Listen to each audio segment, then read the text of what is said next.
Okay, first thing you got to do, just pull this straight up. It just clips on. Get it out of the way. Then you got to pull this bracket off, 214 millimeters. Then you can support the engine underneath it. Don't be careful on the oil pan. I kind of dented mine the first time I did this, but you got to figure out a way to you can either come up with some sort of bar arrangement like I've seen them do on TV with a little strap, you know, like putting across here and then with a strap hanging down somehow, or I just put a jack under it, but I'm going to use a little bit better board this time under the oil pan so I don't dent it. And you can take this whole monster right out, and then that will allow you to actually get to the timing cover and get it off, and then the rest of it's not too bad. But so that's what we're going to do now. So here's the bracket. If you're careful, you know, I like putting my fasteners back where they go when I can, because then I don't lose them as often. This is where the throttle cable mounts. I want to get that out of the way. Probably going to pop that off too, just so I can flip it up out of the way. But if you're careful, this is where this goes in, just to hold your fuel injector wiring. You can use a pair of needle nose, squeeze that together and actually get it back through that little hole, and you don't ruin it. So, can be done. Okay, so here's the belts as they came off. Probably see some of the cracking on the alternator AC belt. That one has a tendency to slip because it's doing the most work if you're running a defroster, the air conditioner's on. Power steering belt really wasn't terrible, but since it's off and it's a pain in the ass, I'm junking it and putting a new one on. But the AC belt definitely needed to be changed because it's pretty much toast. Okay, after removing the accessory belts and pulleys, first we'll take a look over here quick at the pulleys. This one wasn't too bad. This one, if I can spin it,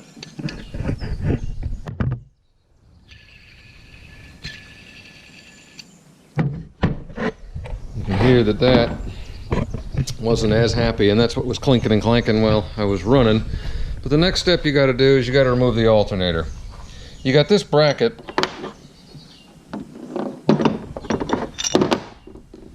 basically right here coming off of the top of the head, and you got those two bolts. This bolt's pretty easy. The other bolt you can't get to it because of the way the alternator's in there. What you can do though is you take this top bolt out and you loosen the bottom bolt, or you loosen the nut on this pin that goes through here, and then that will allow you to roll the alternator forward far enough where you can actually reach in there after you pop this screw off, which loosens the wiring harness up, and you can get in there with a 14mm wrench, knock it loose and pull it out.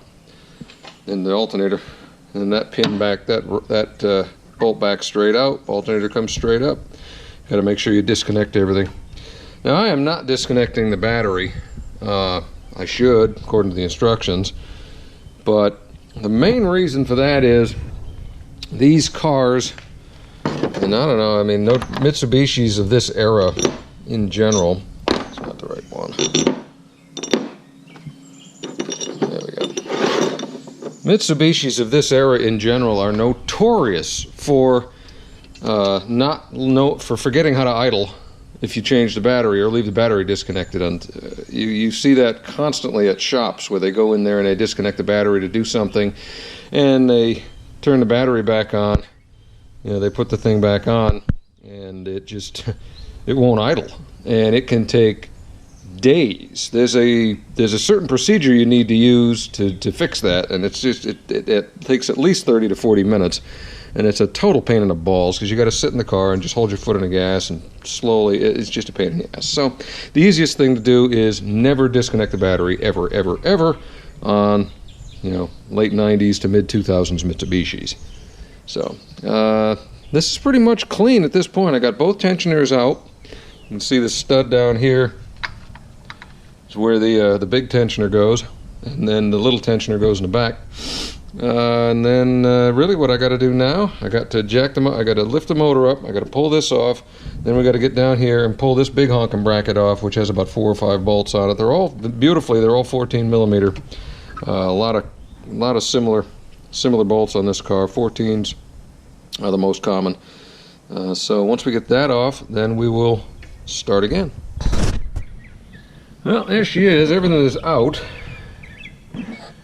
It's a bit of a pain in the ass, but because I've been so long since I did it, about 85,000 miles, that I didn't quite remember how to do it. But a couple of more things. Other than the alternator, you do have to take 3 out of the 4 bolts out of the air conditioner and loosen the other one. You don't have to drop the whole thing in order to get the intermediate bracket out, which is this piece. This is where the motor mount bolts. This is kind of a faff. These are all 14s. You can get them, 1 or 2 with a ratchet, the other ones with a wrench, with maybe another wrench stuck on the back of it. The hard part is when the engine is sitting at the correct height, you can't pull the bolts out, and then you can't get the bracket out. So what you end up having to do is lower the engine down carefully with the jack. Then this will drop these 2 down below the frame rail. You can pull those out, and you can jack the thing up after that. And then you can pull these 2 out, and then you jack it up a little bit more, and the bracket will slip out from inside of the belt after you take all the other stuff off. That's the timing cover assembly.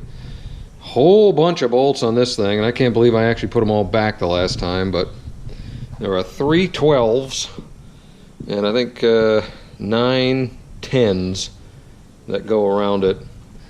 And the order of operation is this has to go on first, then this one, and then that one.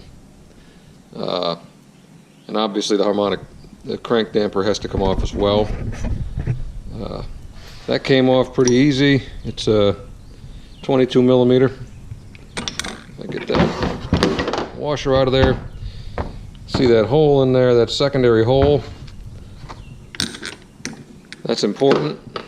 Don't want to foul that up because that goes on that pin right there to make sure that it stays balanced properly.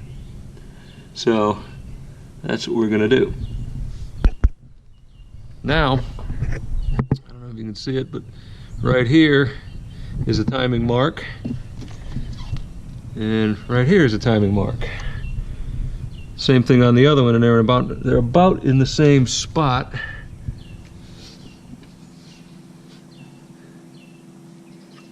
So I think I may be close. Either I'm probably 180 out, but I'm surprised at how floppy this belt is, to tell you the truth. Could be because maybe it bounced back a little bit when I was hitting it with the impact wrench to knock that bolt off. But that, if I recall, was kind of fun, making sure that when the new belt went on, since it's not stretched, that these marks are in exactly the right spot, because when you get them close to the timing marks, you may have to roll it forward or backward a tick just to line it up perfectly with the new belt. So that's going to be fun. Here's one of the idlers. Here's the other one of the idlers. You can't screw those up because this one has an offset hole and this one is a straight hole. And then the water pump, that's kind of really funky because there's the way it fits is there's an O-ring on it, I think, or something. It's been a while since I did it, but we're going to get in there and find out.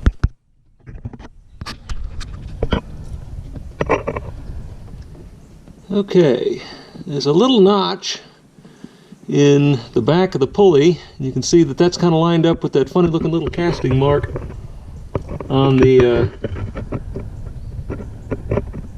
back plate. So that's the top dead center timing mark. Now that, just because that's on it doesn't necessarily mean the ones up above are going to be on it, because you know, they could be 180 out. You could be on the exhaust, not the, well, the whatever stroke, and the exhaust stroke. So now what we're going to run up here is and look at it. So you see we have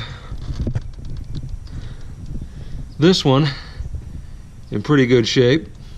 So that one's dead on. That's up front. So See this mark and that little white spot right there. Now if we go to the back, it's hard to see, but all this wiring and crap. But what we have is we're about a half, it's there.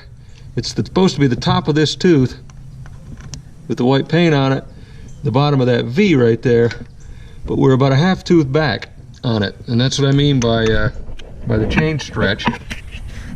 No, not chain, belt stretch. So that's something where when we put it back together, it's a good possibility we're going to have to rotate this forward just a little bit, because the new belt is going to be right where this old belt is stretched. And once I bumped it forward, it did go back to being snug and correct. So that was just a function of taking the crank pulley off that loosened it up. So this was interesting. Anyway, pulled the tensioner pulleys off since I knew I needed to change those, or the idler pulleys. This is the tensioner. The new one goes in. That's why it's got a pin in it, so that the thing goes in retracted. Then you pull the pin out and it tensions the belt. But for reference, the one that's through hole, when it comes out, this whole bracket that tensions the alternator belt comes out with it. But when it goes back in, this actually fits into a little notch in the block, so it'll go back in the right spot. This idler was pretty good for whatever that was worth. You can hear it a little bit. It's not too bad. This one, however,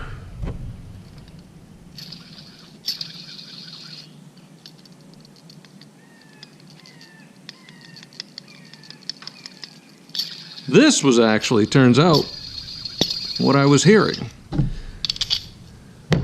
So that the timing belt idler, one of them was actually going bad. And that's a bad thing, because this is an interference motor. But I always change them I always get the set and change them, because if you're in there, it's stupid not to spend an extra $100 or $150, do the water pump, do these idlers at least. Those I'm doing because they're almost a $250,000 miles old, but these should be done every single time, and I think that's a good reason, good example of why, is that you should not have any slack at all in that thing. And that might have made it the extra 18,000 miles to 100,000, probably would have, but I think my 80,000 mile change out is correct at this point. So let's see. Oh, the other thing, you do have to remove the crank trigger because it goes through the timing belt. It's just held on by a couple little 10mm bolts down here. It also has a bracket that goes through one of the bolts on the covers to hold the wires so they don't get snarled up in anything, because that thing goes, you're not running. Well, that's nice. The water pump wasn't bad, but again, one of those, since I'm in here, let's change it out. And now that other bracket's gone, this is the little notch that it goes into down here.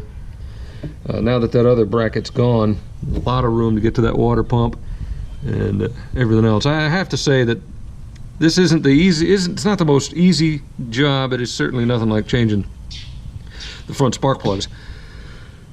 But the car is designed well enough that you can get to everything without having to really faff it around. So I'm not disappointed with having to work on this car. So now we're going to make a mess and pull that water pump.